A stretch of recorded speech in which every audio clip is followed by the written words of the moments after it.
Om Namo Narayana, Jai Swami Narayan, Namaste. Today we are looking at Chapter 8 in Canto 5, called A Description of the Character of Bharata Maharaja.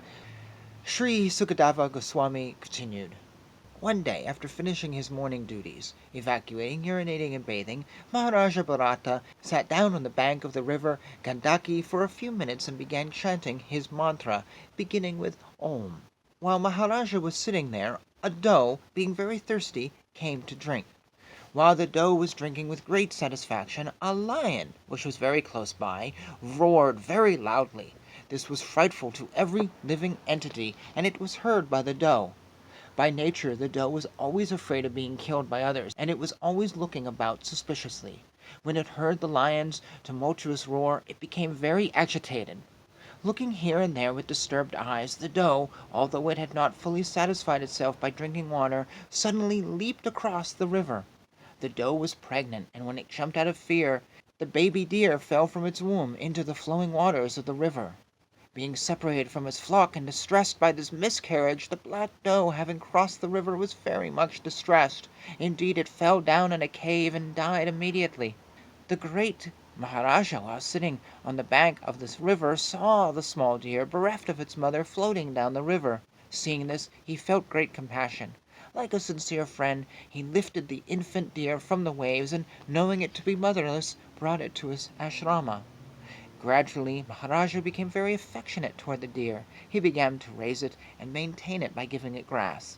He was always careful to protect it from the attacks of tigers and other animals.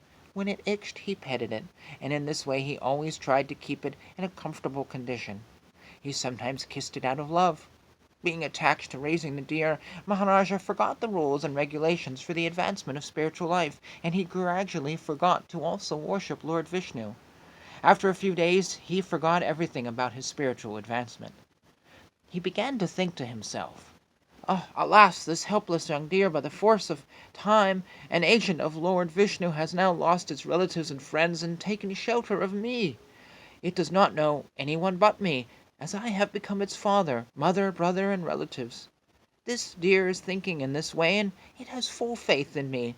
It does not know anyone but me. Therefore, I should not be envious and think that for the deer my own welfare will be destroyed.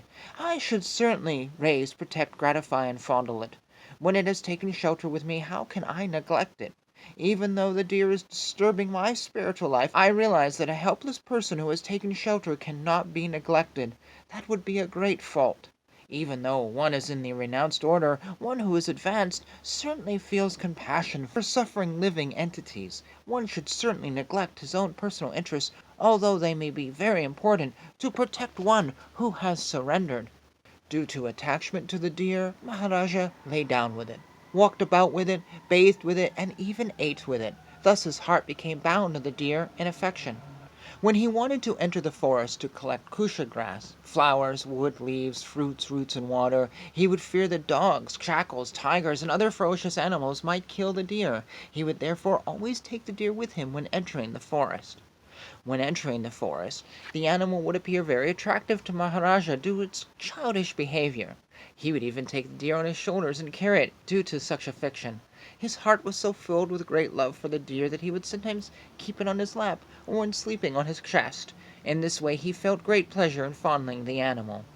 When Maharaja was actually worshipping the Lord, or was engaged in some ritualistic ceremony, although his activities were unfinished, he would still at intervals get up and see where the deer was. In this way he would look for it, and when he could see that the deer was comfortably situated, his mind and heart would be very satisfied, and he would bestow his blessings upon the deer, saying, "My dear calf, may you be happy in all respects." Now, if he could not see the deer, his mind would be very agitated. He would become like a miser who, having obtained some riches, had lost them and then became very unhappy.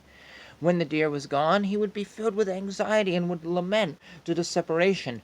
Thus he would become illusioned and think to himself, "Alas, the deer is now helpless. I am now very unfortunate, and my mind is like a cunning hunter, for it is always filled with cheating propensities and cruelty. The deer has put its faith in me, just as a good man who has natural interest in good behavior forgets the misbehavior of a cunning friend and puts his faith in him. Although I have proved faithless, will this deer return and place its faith in me? Alas, is it possible that I shall again see this animal protected by the Lord and fearless of tigers and other animals? Shall I again see him wandering in the garden eating soft grass? I do not know, but the deer may have been eaten by a wolf or a dog, or by the boars that flock together, or the tiger that travels alone. Alas, when the sun rises all auspicious things begin. Unfortunately, they have not begun for me. The sun god is the Vedas personified, but I am bereft of all Vedic principles. That sun god is now setting, yet the poor animal who trusted in me since its mother died has not returned.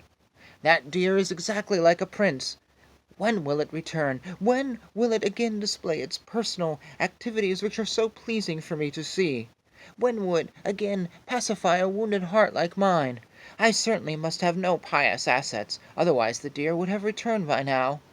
Alas, the small deer, while playing with me and seeing me feigning meditation with closed eyes, would circumambulate me, would due to anger arising from love, and it would fearfully touch me with the points of its soft horns, which felt like drops of water. When I placed all the sacrificial ingredients in the kusha grass, the deer, when playing, would touch the grass with its teeth, and thus pollute it. When I chastised the deer by pushing it away, it would immediately become fearful, and sit down motionless, exactly like the son of a saintly person. Thus it would stop its play.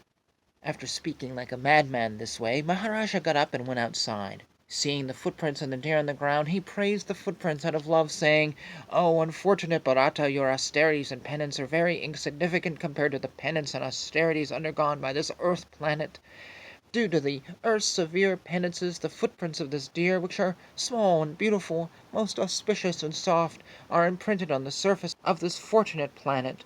This series of footprints show a person like me, who is bereft due to the loss of the deer, how the animal has passed through the forest, and how I can regain my lost wealth. By these footprints, this land has become a proper place for brahmanas who desire heavenly planets or liberation to execute sacrifices to the demigods." Maharaja continued to speak almost like a madman. Seeing above his head the dark marks on the rising moon, which resembled a deer, he said, "Can it be that the moon, who is so kind to an unhappy man, might also be kind upon my deer, knowing that it has strayed from home and has become motherless again? This moon has given the deer shelter near itself, just to protect it from the fearful attacks of a lion." After perceiving the moon, Maharaja continued speaking like a crazy person. He said, "The deer's son was so submissive and dear to me that due to its separation I am feeling separation from my own son. Due to the burning fever of this separation, I am now suffering as if inflamed by a forest fire. My heart, which is like the lily of the land, is now burning. Seeing me so distressed, the moon is certainly splashing its shining nectar on me, just as a friend throws water on another friend who has a high fever. In this way, the moon is bringing me happiness." Sukadeva Goswami continued his story. By this way, Maharaja was overwhelmed by an uncontrollable desire, which was manifest in the form of the deer. Due to the fruitive results of his past deeds, he fell down from mystic yoga, austerity, and worship of Lord Vishnu. If it were not due to his past fruitive activity, how could he have been attracted to the deer after giving up the association of his son and family, considering them stumbling blocks on the path of spiritual life? How could he show such uncontrollable affection for a deer? This was definitely due to his past karma. The king was so engrossed in petting and maintaining the deer that he fell down from his spiritual activities. In due course of time, insurmountable death, which is comparable to a venomous snake that enters the hole created by a mouse, situated itself before him. At the time of death, the king saw that the deer was sitting by his side, exactly like his own son, and was lamenting his death. Actually, the mind of the king was absorbed in the body of the deer, and consequently, like those bereft of Krishna consciousness, he left the world, the deer, and his material body, and acquired the body of a deer. However, there was one advantage. Although he lost his human body and received the body of a deer, he did not forget the incidents of his past life. Although in the body of a deer, Maharaja, due to his rigid devotional service in his past life, could understand the cause of his birth in that body. Considering his past and present life, he constantly repented his activities, speaking in the following way. In the body of the deer, he lamented, What a misfortune! I have fallen from the path of the self-realized. I gave up my real sons, wife, and home to advance in spiritual life, and I took shelter in a solitary holy place in the forest. I became self-controlled and self-realized, and I engaged constantly in devotional service.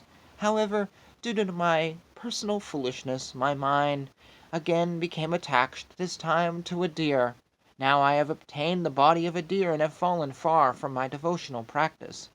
Although Maharaja received the body of a deer, by constant repentance he became completely detached from all material things. He did not disclose those things to anyone, but he left his mother deer in a place known as Kalanjara Mountain, where he was born.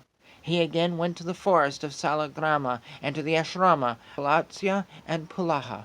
Remaining in that ashram, the great king was now very careful not to fall victim to bad association.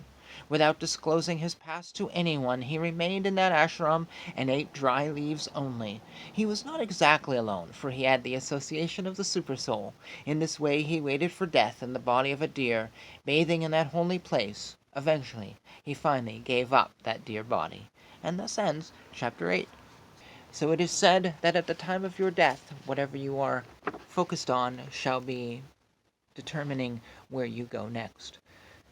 So that is why you always focus on Krishna, or Shiva, or Ganesha, or whoever may be the deity that you have found yourself surrendered to. So that at the time of your death, they can take you.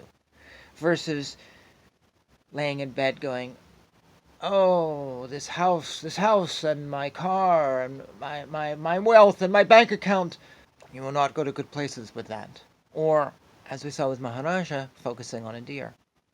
Always focus on God. Always focus on the sublime. That being said, we'll start the next chapter in the next video. Thank you for watching. That ended kind of on a sorrowful note. Kind of sorrowful, kind of not. God is the greatest thing, so not sorrowful, but thinking of our death due to our human nature and attachment to the body, it is sorrowful. Anyways, Jai Shri Krishna, Jai Swami Narayan, Hare Krishna, Krishna Krishna, Hare Hare, Hare Rama, Rama Rama, Hare Hare.